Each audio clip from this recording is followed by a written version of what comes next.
Hey everybody, it's Cheryl Lawson. Thank you for tuning in today. I wanted to just give a little recap of where we are. We're now well into the countdown for the 2013 Social Media Tulsa Conference, and it's interesting. We have contracts here and different things that we're still looking for. You know, one of the things that I think is just a part of the business now, especially in event planning and conference planning, is the last minute nature of things. As a person who's been planning for a long time, even before I started my business and just doing it as part of my job in corporate America, you know, we're used to planning things, you know, a year in advance, sometimes 2 and 3 years in advance. I'm talking a long time ago, so I've probably just aged myself. But if you remember it, we're the same age, but or at least around the same age. But you know, now with social media, with electronic communication, the ease of registration, you don't have to do anything via mail or checks or any of that kind of stuff. So with Eventbrite and all of the online and PayPal, all the online options available, there is no sense of real urgency for people because the response time can be really quick. So on the one hand, as a planner, it bugs me, the last minute nature of things.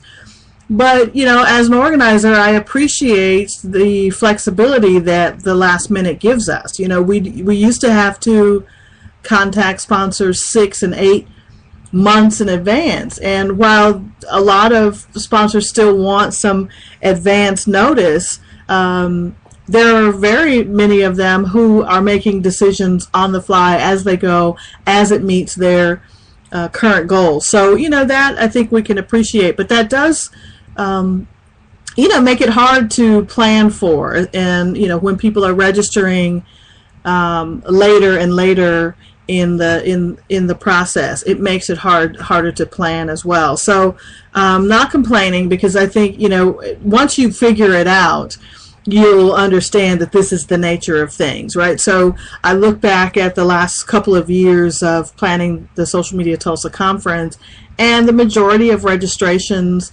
are in the end of January, and the majority of them come in February, which is a month before the conference, and then surprisingly the week and 2 weeks in March ahead of the conference. So the good thing is this year we'll have an additional week to give people time to register, because the last couple of years it's been around the 14th, 15th, and this year it's the week after, the 21st and 22nd of March. So we're actually giving people a little more time. So while it's difficult, it is something that you can get used to and try to plan for. The good thing is we have a really good core group of speakers who I can certainly depend on to come in and create wonderful value for our attendees. And then I'm really honored to have people from outside of the state, outside of the city, who want to come and share their knowledge with our audience. And I can't even tell you, they're doing whatever it takes to get here. So there'll be some more exciting news about that, and some sponsors that, you know, that are friends of mine from relationships that I've cultivated and started either online or face to face. So I'm really appreciative of every situation that happens. So a couple of things that I wanted to let you know. We just announced the opportunity to pay now, to register now and pay later. So I've been seeing the PayPal no interest paid for full 6 months if you purchase something of $99 or more. And so our conference registration fee is $295. If you're a student or an educator or a nonprofit organization, it's $200. And if you're a member of our meetup group, it's even less than that. So membership has its privileges. But we give the option to pay using PayPal and Google Checkout. But if you pay using PayPal and you select Bill Me Later, you'll get their credit their credit card and their credit processing, and then you can take up to 6 months to pay it without interest. And as the organizer, I get paid immediately if you're approved. And so I think it's a great option. I'm certainly not a fan of making people go into debt to come to this conference. But if you're a business owner or a small business owner, and you really need to learn these tools and get to get your project off the ground, or even just to get inspired by other people who are doing amazing things with social tools, this might be the opportunity for you to do that. So it's an interesting thing. If you don't have to do anything special when you check out with PayPal, all you have to do is select Bill Me Later. And I think you'll also get $10 back. So you get even more of a discount off of your registration. The other thing this week is our hotel, lovely, historic Mayo Hotel, and I can't tell you how beautiful it is. I've stayed there in last August. One of my clients actually came in and we did an event at the Mayo, and it was really a phenomenal location. And the room, I actually stayed in the room our second night, and it's just a really, really nice place. So they're actually offering us a discounted rate for our attendees. And normally it's pretty expensive because it is a luxury hotel, but the rate we have is $109 for a standard king room, and then $159 if you want a suite, which I can't even stress enough how nice the regular rooms are, and so I'm sure the suites are even better. I stayed in one of the one-bedroom kings, and it was just phenomenal. So on the blog, socialmediatulsa.org, it's in the front page slideshow if you want to see it. Slider, the thing on the front page. Sorry about that. But you can just see the Mayo Hotel offers special SM Tulsa Conference room rate. And I'll actually put the link in this post if for any of you who want to sign up, and then it'll tell you how you can access the rate.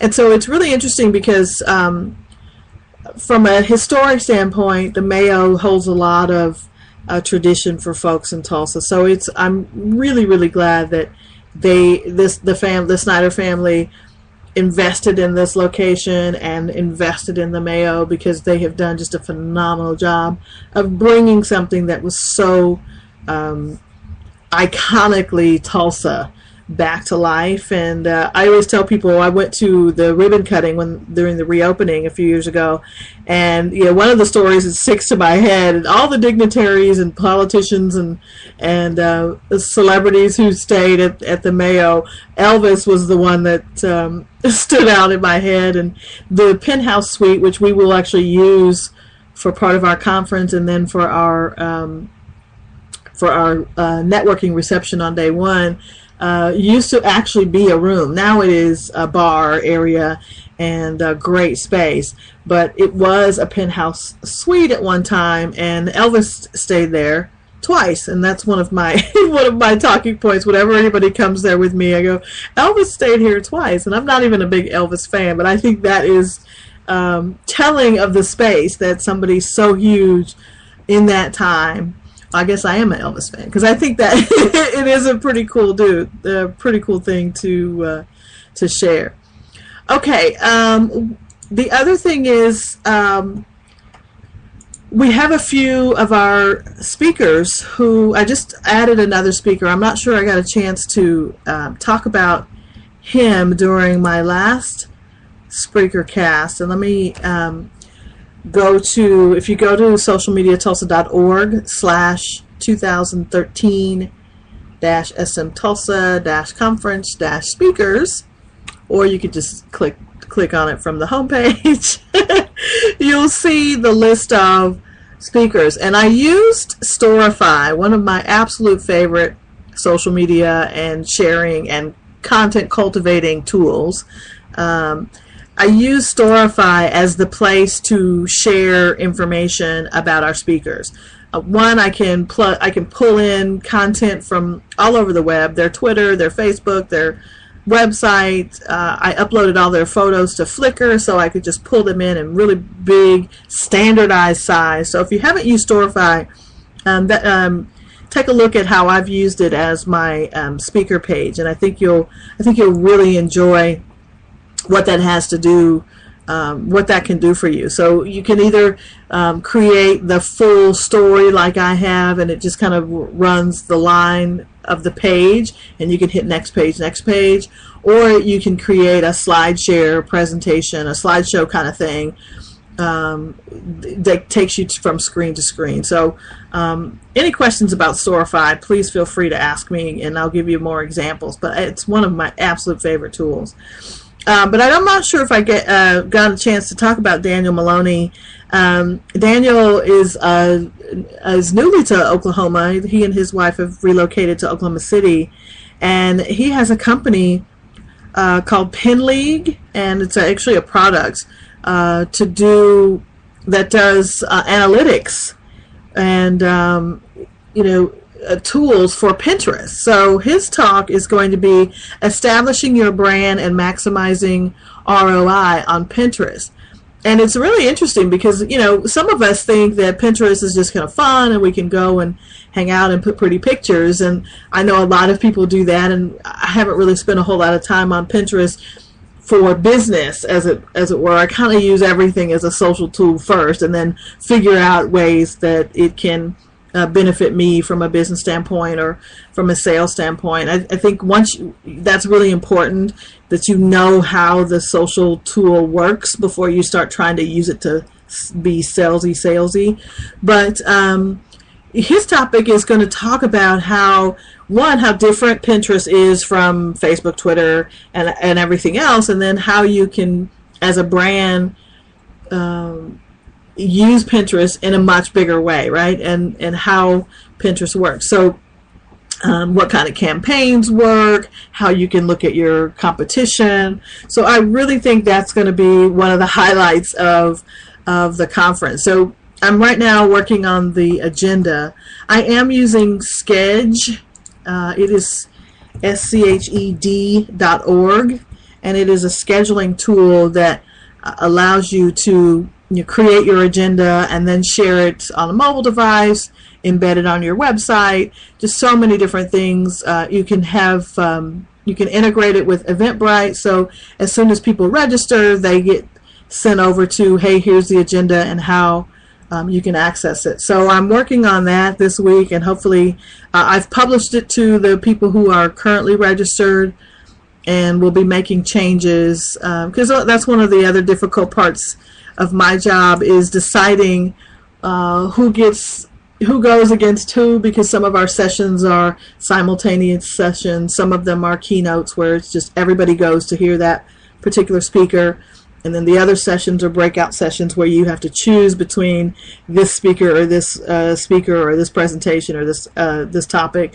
So while it's very difficult to do, because I know as an attendee, I want to see everybody, but there's only so much time in the day and only so much content that each individual can absorb in a 2-day conference setting. So I want people to be able to design the conference that's best for them. So the keynotes will be something that everybody can absorb and everybody can experience and apply to their work.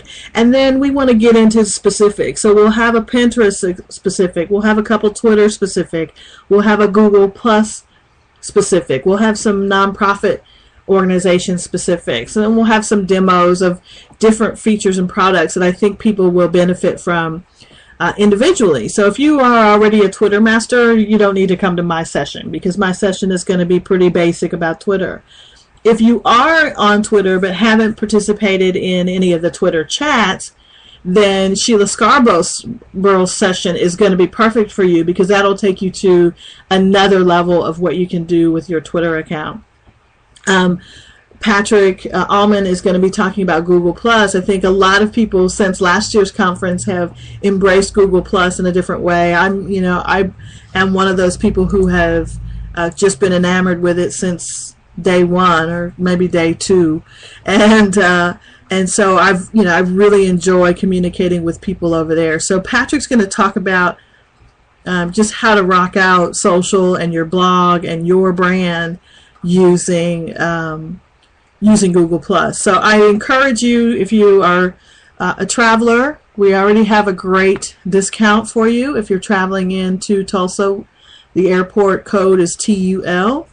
And then if you want the hotel discount, all you have to do is actually call the hotel and tell them you want the social media conference discount.